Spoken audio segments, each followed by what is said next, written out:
ऐसी कौन सी रात है मनुष्य के जीवन में, सुहाग रात और कयामत की रात के अलावा, जिससे मनुष्य बहुत घबराता है? वो है ऑपरेशन से पहले की रात।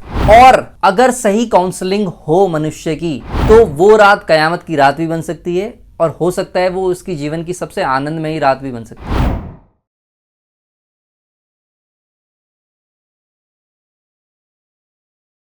दोस्तों, स्वागत है मेरे YouTube चैनल पे। मैं हूं डॉक्टर मयंक दराल और आज हम बात करने वाले हैं कि क्या वो ऐसे प्री रिक्विजिट्स हैं जो आपको ऑपरेशन से एक रात को पहले करने चाहिए, या फिर अगर आप कभी भी ऑपरेशन करने जा रहे हैं तो आप क्या एक्सपेक्ट करें, क्या आपके डॉक्टर करेंगे ताकि आपका सर्जरी में एक अच्छा आउटकम आए और अच्छे रिजल्ट्स आए।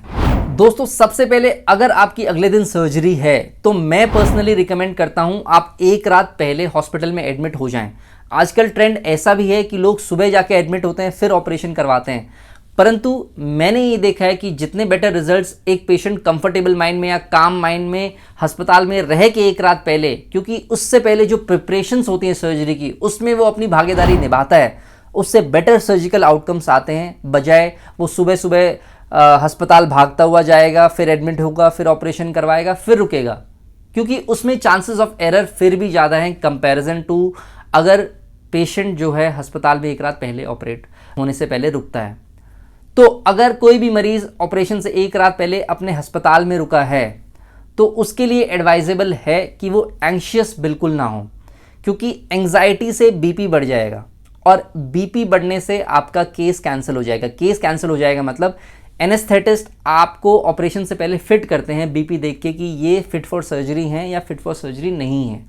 और हमारी एंग्जाइटी की वजह से कई बार हमने ऐसा देखा हुआ है कि मरीज जो है बहुत ज़्यादा एंग्शियस होता है, क्योंकि उसके माइंड में सर्जरी को लेकर कोई ना कोई स्टिग्मा रहता है और वो सर्जरी से पहले इतना एंग्शियस हो जाता है कि उसका बीपी शूट कर जाता है और लास्ट में एनेस्थेटिस्ट को उसको केस को कैंसिल करना पड़ता है। ऐसे में आपके पैसे भी लग जाते हैं और फिर सर्जरी 1 या 2 दिन डिले हो जाती है, और नहीं तो कई बार दवाई देके 3 या 4 घंटे रेस्ट करवा के काम करके फिर ऑपरेशन किया जाता है।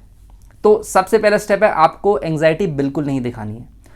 और स्टेप 2, जब आप हॉस्पिटल में रात को एडमिट हैं तो आप अपने अच्छे से डिनर करिए। मैं प्रिज्यूम कर रहा हूं आप लोगों ने सबने अपने सारी ब्लड इन्वेस्टिगेशन अब तक करवा ली हैं, क्योंकि आमतौर पे अगर आप अस्पताल में एडमिट हो रहे हैं तो सारी ब्लड इन्वेस्टिगेशंस वगैरह देख के ही डॉक्टर एडमिट करता है कि मैं सर्जरी के लिए एडमिट कर रहा हूँ। और कई, ये तो इलेक्टिव केसेस की बात हो रही है, मैं उन केसेस की बात नहीं कर रहा हूँ कि जो ट्रॉमेटिक अचानक से अस्पताल में एडमिट हुए हैं या कोई इमरजेंसी में एडमिट हुए हैं और कोई ब्लड सैम्पलिंग नहीं है। ऐसे केस में ऑपरेशन से पहले डॉक्टर जो है सारी ब्लड इन्वेस्टिगेशंस, एक्सरे, MRI जो भी प्री रिक्विजिट्स हैं वो पूरे करेगा और उसमें पेशेंट की काफ़ी भागा दौड़ी लगी रहेगी। परंतु ये सब काम भी रात के 12 बजे से पहले हो जाने चाहिए ताकि रात के 12 बजे के बाद पेशेंट फास्टिंग स्टेट में सो सके और अपनी सर्जरी के लिए काम और रिफ्रेश्ड माइंड में जा सके। तो अब मैं बताता हूं कि अगर आपकी सारी ब्लड इन्वेस्टिगेशंस और अदर काइंड ऑफ स्कैन्स और इन्वेस्टिगेशंस हो चुकी हैं तो आप अस्पताल में अगर भर्ती हैं सारी फॉर्मेलिटीज़ करके, तो बिना एंग्जाइटी के स्टेप 2 ये है, आपको अपना प्रॉपर मील लेना है। अपना प्रॉपर मील लेके you can watch everything, light movies या लाइट म्यूज़िक, कोई भी ऐसी चीज़ जो फिर से आपके कॉर्टिसोल लेवल या स्ट्रेस लेवल ना बढ़ाएं। अवॉइडेबल रहेगा कि बेटर जो अपने pre requisite non stressful works हैं वो करें। ऑपरेशन से पहले अगर आप स्ट्रेसफुल रहेंगे, कोई बोर्ड मीटिंग, कोई बिजनेस मीटिंग, ये सब करेंगे तो चांसेस हैं आप स्ट्रेस में रहें, कॉर्टिसोल लेवल रहें और कहीं ना कहीं लॉन्ग टर्म में सर्जरी पे अच्छा आउटकम ना आए। तो light music, light rom com या कॉमेडी मूवीज़ देखेंगे तो बेटर रहेगा। एडवाइजेबल ये भी रहेगा कि अगर आप सर्जरी से पहले आपके लव्ड वन आपके पास हैं, इत्यादिक नहीं परंतु 1 या 2 जो अस्पताल में हैं, और आमतौर पे अस्पताल में इन्हीं लोगों को साथ लेके जाएं जो आपके साथ कोऑपरेटिव हों, बल्कि ना कि आपका जो स्ट्रेस है बढ़ा दें। परंतु ऐसे भी लोग लेके जाने चाहिए जो आपके काम कर सके, क्योंकि अस्पताल में बहुत सारे ऐसे काम होते हैं जो पेशेंट के अटेंडेंट को करने होते हैं। यानी कि अगर आप अपने साथ वाले अपने किसी ऐसे रिलेटिव को लेके गए कि ओल्ड एज है तो उनको परेशानी ज़्यादा होगी आपके कॉस्ट पे, बजाय आपको सहूलियत हो। तो एक अटेंडेंट चूज़ करना सर्जरी से पहले बहुत ज़रूरी है। कैसा अटेंडेंट हो?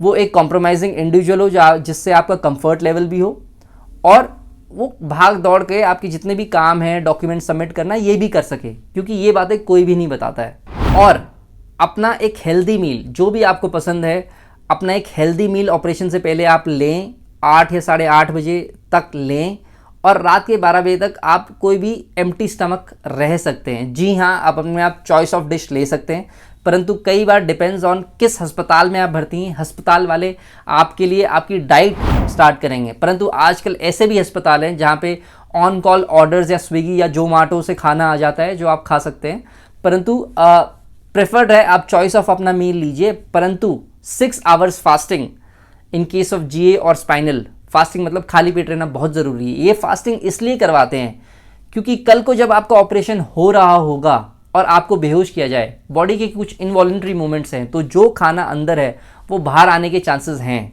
क्योंकि वो डाइजेस्ट नहीं होता। और ऐसे में अगर खाना बाहर आता है तो आपके एस्फेक्सेट करने के यानी एस्पिरेट करने के उसे बहुत ज़्यादा चांसेस रहते हैं, जिससे फेवरेबल आउटकम्स नहीं होते या इंट्यूबेट करने की ज़रूरत पड़ सकती है। तो जान का थोड़ा रिस्क बना रहता है। तो इसीलिए लाइट फूड खाइए, रोम कॉम मूवीज़ या लाइट म्यूज़िक या लाइट सिनेमा चूज़ करिए। एक राइट कैंडिडेट जो आपके साथ हो, अटेंडेंट हो, उनको यूज़ करिए। चौथा, उसके अलावा जो लिम्ब है, जो भी बॉडी का पार्ट है, अस्पताल वाले स्वयं आके आपके बॉडी पार्ट्स को क्लीन करेंगे। मतलब अगर किसी की पैर की सर्जरी है, नी की सर्जरी है, तो उस नी को वो अच्छे से साफ़ करेंगे। अगर बाल है तो उनको बालों को ट्रिम करेंगे। और यहाँ तक कि अगर नेल पॉलिश हैं या नेल्स बड़े हुए हैं तो उनको काटा जाएगा। और ऐसा भी एडवाइजेबल है कि ऑपरेशन से एक रात पहले या तो आप नहा लें या अपने पूरे बॉडी को अपने आप साफ़ कर लें। एडवाइजेबल ये भी है कि आप ग्रॉइन एरिया को अपने साफ़ कर लें। ये मैंडेटरी नहीं है, बट एडवाइजेबल है कि आप इसको साफ़ कर लें, ताकि अगर आपका जो एडजॉइनिंग स्ट्रक्चर है, अगर पेट की सर्जरी है या फिर अगर घुटने की सर्जरी है, तो वो जो एरिया ऑफ कंटामिनेशन, हाइजीन बनी रहे और एरिया ऑफ कंटामिनेशन ना हो।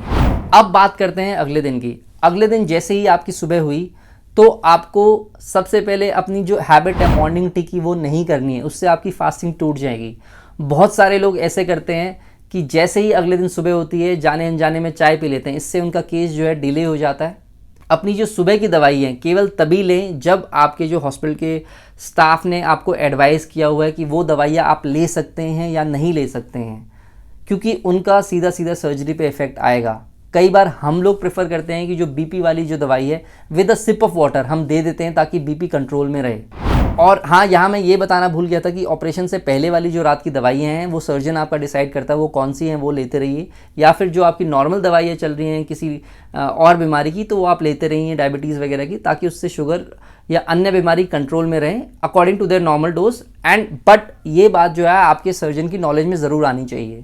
नेक्स्ट है दोस्तों पार्ट प्रिपरेशन। ऑपरेशन से पहले जो भी आपका बॉडी पार्ट है उस पर मार्किंग होनी ज़रूरी है।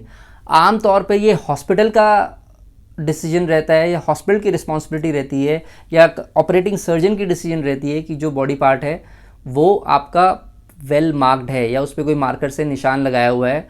क्योंकि कई बार हम लोगों ने खबर देखी हुई है कि राइट पैर का ऑपरेशन करना होता है, लेफ्ट पैर का हो जाता है, परंतु आप ज़रूर मेक श्योर करिए कि ये जो मार्किंग है अस्पताल ने अगर भूल गए हैं तो आप ज़रूर करें। आमतौर पर जो सर्जन है ऑपरेशन करने से पहले मरीज़ से ज़रूर पूछता है यही पैर है या नहीं है, परंतु आप भी ये मार्किंग ज़रूर देख लीजिए कि आपकी कर दी है या नहीं कर दी है। अब आता है ऑपरेशन से पहले के कपड़े कैसे होने चाहिए। दोस्तों, आमतौर पे कोई भी जो सर्जन होता है वो अपने पेशेंट्स को ऑपरेट करने से पहले प्रेफर करता है कि उन्होंने कोई अपने खुद के घर का कपड़ा कोई ना पहना हो, ना अंडरगारमेंट पहना हो, क्योंकि ऐसे में कंटैमिनेशन पुअर हाइजीन की वजह से बहुत ज़्यादा रहता है और सर्जिकल इन्फेक्शन बढ़ने के चांसेस होते हैं। यहाँ तक कि कई लोग अपने अंडरगारमेंट्स में कई अपने ट्रेडिशनल ऐसे ताबीज़ वगैरह पहनते हैं जिससे प्रेशर सोर बनने के चांसेस होते हैं। यहाँ तक कि ऑपरेशन थिएटर में अंडरगारमेंट पहनने की वजह से या तो करंट लगने के चांसेस होते हैं क्योंकि उसमें कोई ऐसा मेटल होता है जो कॉटरी करते टाइम रिएक्ट कर जाता है, या फिर प्रेशर सोर तो बताया ही, कई बार आग लगने के भी चांसेस होते हैं ऑपरेशन करते टाइम। तो इसीलिए अंडरगारमेंट्स को या कोई भी अपना जो कपड़ा है घर का वो नहीं पहनना होता। इसका मतलब ये नहीं है कि आपको ऑपरेशन में निर्वस्त्र जाना है, आपको अस्पताल जो गाउन प्रोवाइड करेगा वो पहन के जाना है और आपकी जो डिसेंसी है उसको कोई भी आउटरेज नहीं करेगा, आप पूरे टाइम कवर्ड रहेंगे। तो बिल्कुल घबराने की बात नहीं है। या तो आप माँ हैं या किसी की बहन है या कोई आप ब्रदर हैं, तो बिल्कुल मत सोचिएगा कि आपको आउटरेज आपकी मॉडेस्टी को किया जाएगा। तो आप हमेशा कवर्ड रहेंगे, यानी कि ऑपरेशन टेबल पे भी आपका इस बात का ख्याल रखा जाएगा कि आप प्रॉपरली कवर्ड हैं या नहीं है। और ऑपरेशन थिएटर में अब जब आपको आपका स्टाफ लेके गया है तो ऑपरेशन थिएटर के बाहर तक आपके अटेंडेंट जा सकते हैं, उसके बाद आपके अटेंडेंट्स को नहीं रखा जाएगा और वो आपको वहीं से गुड बाय कर देंगे। उसके बाद हो सकता है थोड़ी देर आपको बे एरिया मतलब या फिर प्री ऑप एरिया मतलब ऑपरेशन से पहले का वो एरिया जहां पेशेंट्स को थोड़ी देर के लिए रखा जाता है जब तक उनका नंबर नहीं आ रहा है। और इतने में जब दूसरा ऑपरेशन ख़त्म हुआ, ओटी साफ हुई, तब आपका नंबर आए। तो ये थी पूरा ऑपरेशन से पहले का प्रोसीजर, क्या आप एक्सपेक्ट कर सकते हैं और क्या आपका आउटकम रहेगा। अगर आपके कोई सवाल हैं या कोई ऐसी बात है जो मैं भूल गया हूं तो प्लीज़ कमेंट में ज़रूर बताएं। और हाँ, सब्सक्राइब करना बिल्कुल मत भूलना भाई, बहुत मेहनत लगती है।